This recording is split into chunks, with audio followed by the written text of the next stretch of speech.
Good morning, Wabash. Before I introduce today's speaker, we will have a moment of silence in honor of our fallen brother, Tyler Scheidt.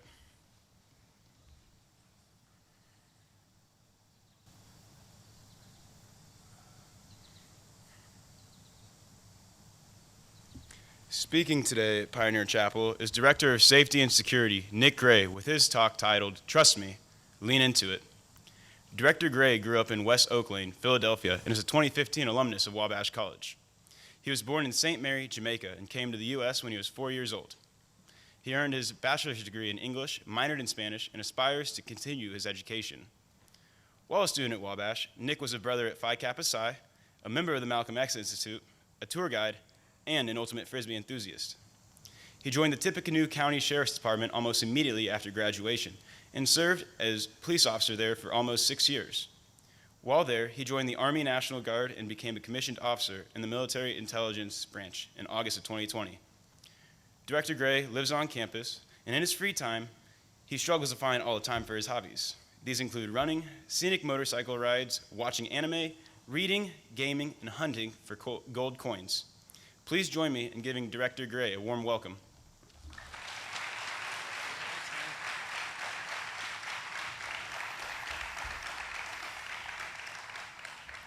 Good morning, Wabash. Guys, I can't tell you how honored I am to be here. I still remember sitting in the northwest corner of the chapel, sweating my ass off. It was hot in there. I was fresh from city life and totally clueless about anything outside of Philadelphia. But that was okay, because I was being rung in with the class of 2015 who were equally as clueless. I never thought that I would one day be here at this podium addressing all of you, my brothers, friends, co-workers, family, and mentors. So thank you for all your guidance and all your support. It took some time for me to truly grasp how special this place was. Perhaps in my sophomore year, after I was a little less clueless, I sat one night on the mall, right there over by the flagpole. It was the type of night here on campus that I hope you all have experienced or will experience soon. The wind was blowing a little bit, and the glow of the lights under the three arches of the chapel made the place seem alive. In the distance, I could hear a new class of pledges singing Dear Old Wabash, no doubt under some duress. It was, and I don't say this often, the perfect moment. After I graduated, I went, perhaps a little unconsciously, searching for a place like Wabash. Spoiler alert, I've yet to find it. At that time, I knew a bit more than I should have, but a little less than I needed to. My first job was as a police officer, and boy, was there a steep learning curve. After 3 years on patrol, I developed a firm police persona. Many of Tippecanoe County's frequent flyers knew me by face and expected that I would be firm but fair.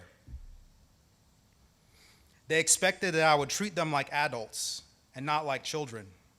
They expected that I would not look down at them and be as patient as possible. They expected that I would fill the difficult moments with smiles and jokes, some of them barely appropriate. They expected that I would consider the whole person concept and give them water when they were hot and cuffed in my car.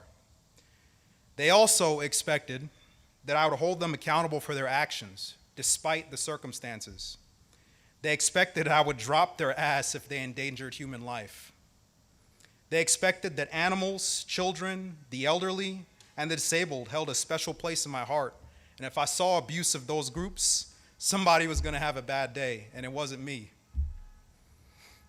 Perhaps above all, they knew that I was a fierce believer in individual freedom, so long as that freedom did not infringe on the freedom of others. To the Wabash community, I will say that you can expect the same from me. Since accepting this position, I feel as if I've discovered a new responsibility that I have weekly. Let me just list a handful for you. Clery Act compliance, fire safety, creating and maintaining partnerships with local emergency services, investigations, risk assessment, supervision of the security department, and a number more. But the duties that take up the most of my time were not listed on the job posting. Here's one: broadening the perspective of our community. One of our greatest weaknesses as a community is intricately tied to one of our greatest strengths. We live in a bubble. Sure, every now and again, dogs attack, parking lots get raided, penises are spray painted on the sidewalks by bored teenagers. That was this summer. But rarely, if ever, does something happen to pop this bubble. Don't get me wrong, I'm not advocating for the popping of the Wabash bubble. My fellow staff members and I work, to some degree, to maintain this bubble. It is in this space that students can take risks, make mistakes, be leaders, start clubs with almost instant funding, immerse themselves in cultures and countries all across the world, and discuss the dark and difficult aspects of the world outside of our bubble from the comfort of an air-conditioned classroom or plush mall sod. There were times as a student when all I had to worry about, and I'm sure you guys can agree with me on this, was that one kid in class that wanted to throw hands when I said, quote, "Shakespeare is garbage." I stand by what I said, by the way. Guys, there is a world outside of our own. It is all around us and flows into the everyday life of our community. And as much as it may feel as though we are self-sufficient and live on an island called Wabash, we do not. Men of Wabash, each year you find new and exciting ways to test the limits. And this may surprise you, but I encourage you to safely keep at it. Last semester, a freshman, who is no doubt still with us, maybe in this crowd, I don't know, had the bright idea of throwing a small boxing match here on campus. He expected a dozen guys, maybe. But after a year of restrictions and isolation, just the mention of the event brought a swarm of his peers. To us, it seemed another night at Wabash, a bout between gentlemen, excitement, and guys enjoying cold brews. To outsiders, it seemed a swarm of drunk rabble-rousers, orbiting a couple guys, beating the crap out of each other. So the inevitable happened. Law enforcement came to campus in droves. I think I counted 7 police vehicles. I know what you're thinking. Poor planning, bad decisions. But you know what? While I know that we sometimes give students more credit than they deserve, sometimes we give them less. And I think this time I gave them less. The more I dug in, I'd found that they'd actually considered the safety of their peers. Imagine that. There were shortly timed fights, sufficiently padded boxing gloves, multiple referees, and the event took place on grassy grounds. I won't hold you guys. It was a little bit half-assed. It should have been closer to the center of campus. There should have been helmets, and they should have communicated to us. But why would they trust us enough to tell us? Why would the students trust us enough to tell us about this event? From their perspective, we would have just told them no. And they aren't totally wrong. I would have told you not to have a boxing match at all. I would have explained to you that 10 years ago, a boxing match on this campus was commonplace, if not expected. When I was here, if you guys weren't throwing a boxing match, like something was wrong. Right? I was concerned. But society changes. Law changes. People get injured, and people get sued. The time for a boxing match on a college campus endorsed by college administration, sadly, guys, has passed. But Wabash always fights. Trust that we will always find a way to enable you to thoroughly enjoy your college experience. Ask the Phi Delts. I found out that the Phi Delts were having the Phi Delt bouts like 5 days ahead of time. Thanks for that, guys. Appreciate it. 2 days later, I knew we had to tell them no. I felt for them. The bouts is a super important event, not just for the Phi Delts, but for Wabash. It's part of what convinced me to come here. I remember sitting at the Phi Delt bouts watching the fight. Back then we were boxing. And I thought, man, I made the right choice. But instead of just saying no, we said, here's what you can do instead. Last minute, the Phi Deltas and I pivoted, partnered with the U.S. Army to borrow their pugil sticks, their mats, and their helmets in a joint recruitment event. We reached out to Paul Miller, Division Chief of EMS, and worked it out so medics would be present to check on guys after the fight. There wasn't a single punch thrown, and we still had a good-natured bout between gentlemen.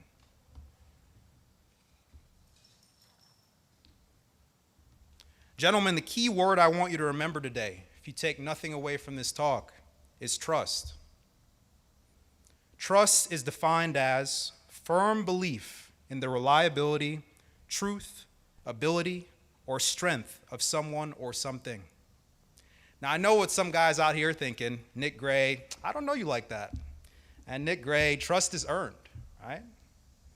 And I totally agree. I'd say the same thing. But know that I'm not asking you to have firm belief in myself or my peers. I only ask that you trust that we have your best interests at heart. Trust that when we act, it's not just arbitrary. We're not out to get you. It's not just solely punitive. I'll tell you a short story. Last semester, I went to a fraternity house during an, let's call it, approved night event. I saw that the event was a success from the student's perspective, but just a little lacking on the student leadership side. I wanted a little bit more accountability. So I made some suggestions, gave some advice. Mid-sentence, fire alarm goes off. I don't think I have to tell you guys that killed the vibe. Guys were a little peeved that they had to sit outside their house for a while the fire department went looking for the issue. One student approached me and suggested that I had intentionally set off the fire alarm. I guess he figured that I just couldn't stand seeing students having a good time. But it wasn't just him. I could see that several other students were thinking, maybe he's right. Maybe Nick Gray did set off the fire alarm. It was comical at the time, but it indicated a deeper issue, one of trust. It was clear that some students felt enough distrust that they wanted to question the very foundation of my motives and suggest that I had gotten out of my warm bed just to ruin their fun. I did not. I'm not telling you can't disagree or ask questions. Look at where we are. If you don't ask questions, I'll be deeply disappointed. I love a sharp, respectful debate. Healthy argument and productive confrontation are all core to a Wabash education, core to life. I am asking that you trust that the things we do and say come from a place of care and concern for your well-being, and not just for the 4 years that you're here, but for a lifetime. Once you're a Wabash man, you're always a Wabash man, and we're going to treat you that way. Trust me that I played as hard and studied as hard as you did when I was here, and I want to enable you guys to do the same thing in the safest manner possible. Trust that if I had pissed you off, you can always come talk to me. You're young men, not young boys. And I expect you to level up and come talk to me man to man instead of sending me a shitty email. As much as I was disheartened by that display of distrust at that fraternity, I respected that student told me face to face and had no reservations at all about telling me about it. So, yeah, loved it. Rarely will you hear me say that you can't do something or that you must do something. Rather, you will hear me say, this is America, and you can do what you want, but there will be consequences. If I ever tell you you can't do something, I promise you that it will be followed up with, but this is what you can do instead. Gentlemen, you may not know this, but you may be the most trusted student body in America.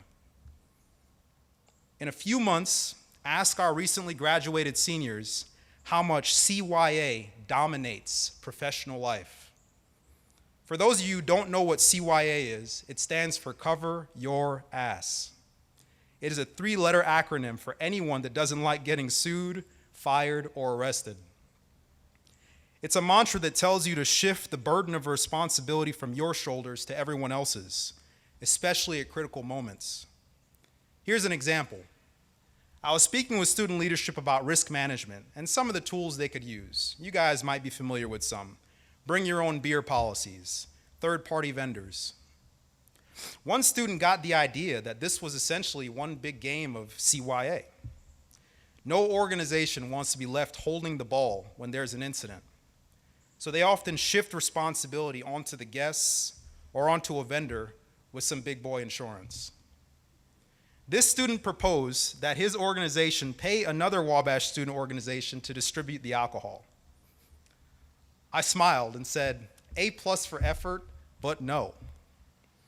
While you may imagine that your student organization is independent, to the outside world, when one community member falls, we all bear that burden.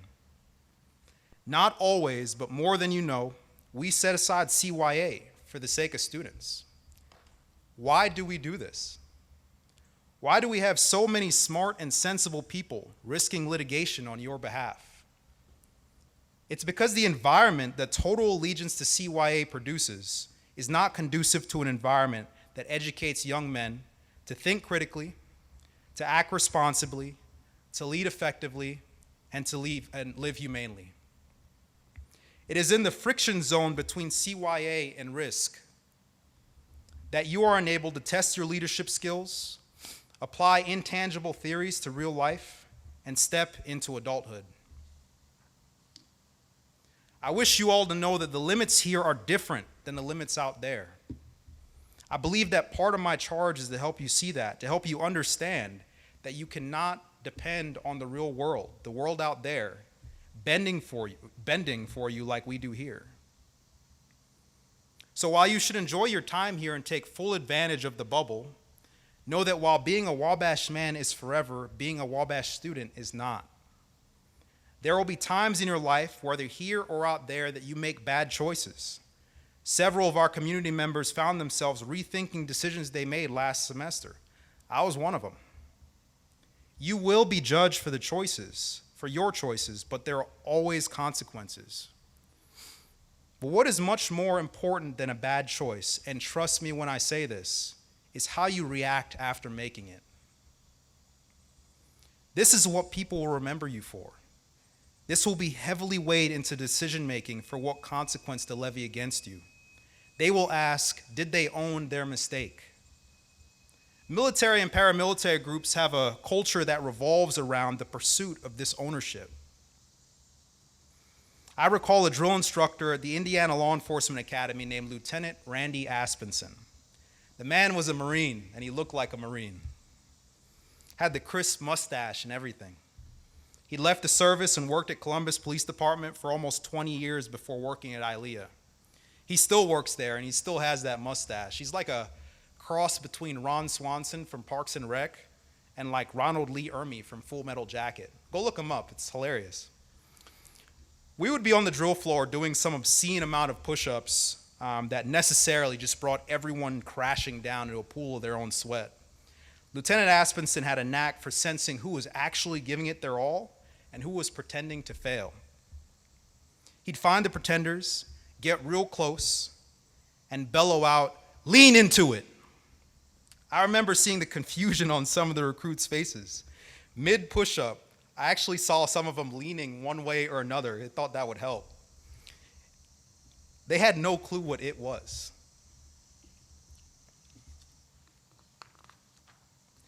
It is pain, physical or emotional, confusion, shock, anger, sadness, or guilt.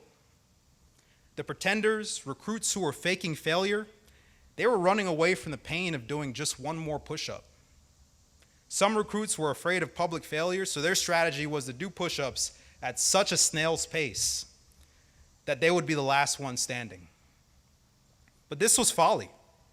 Because of the fear, they cheated themselves out of the physical and mental strength that comes from working until failure, till absolute failure. They cheated themselves out of the mental fortitude it takes to welcome the muscle aches and the soreness and push on.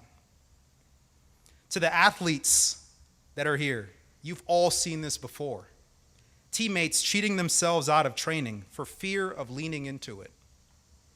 Now, before Jamie Douglas yells at me, don't mistake my message. This is not to be misconstrued as a machoistic excuse for bearing emotional pain. Men, unfortunately, tend to be really good at that. This is a call to identify that pain, challenge it, embrace it, and overcome it.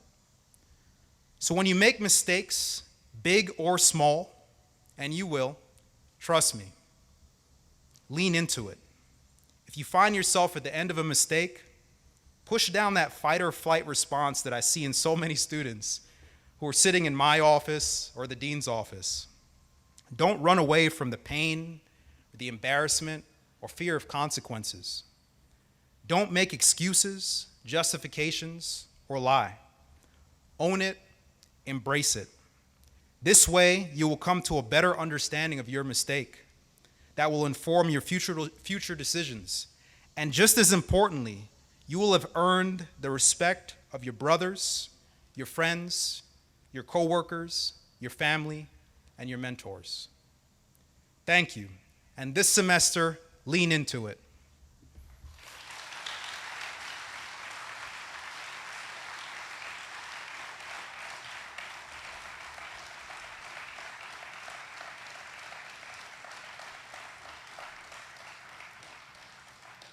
We have one final announcement. Tomorrow night, right where we are right now, we will be having the vigil for Tyler at 7 p.m. Now please rise and join me in singing Old Wabash. Da-da-da-da-da-da-da-da-da-da. From the hills of Maine to the western plain are where the cottons blow.